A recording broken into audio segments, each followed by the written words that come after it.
बिस्मिल्लाहिर्रहमानिर्रहीम, अस्सलाम वालेकुम। कल 15 जनवरी को सिंध के बल्दियाती इलेक्शंस की जो सेकंड फेज है वो होने जा रहे हैं हैदराबाद डिवीजन में, कराची डिवीजन में।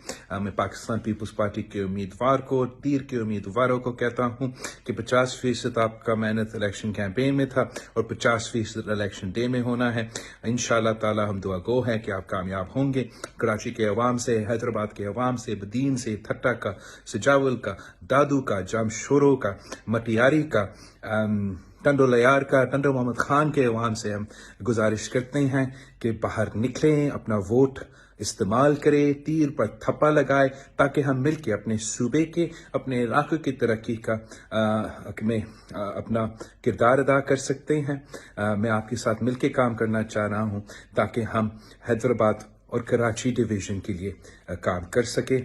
अभी तक हमने पीपल्स बस सर्विस शुरू किया है, हमने सिंध सॉलिड वेस्ट मैनेजमेंट का निज़ाम शुरू किया है, हमने मुफ्त इलाज के हॉस्पिटल्स लेकर आए हैं और इंशाअल्लाह ताला अगर आप हमें मौका देते हैं तो ये पहली बार होगा जहां बल्दियाती निज़ाम, सूबाई हुकूमत और वफाकी हुकूमत एक पेज पे होंगे और हम मिलके ज़्यादा काम करेंगे। कल 15 जनवरी को बाहर निकले, तीर पर मोड़ लगाए और इंशाअल्लाह ताला जीत आपकी होगी, जीत तीर की होगी, जीत पाकिस्तान पीपल्स पार्टी की होगी।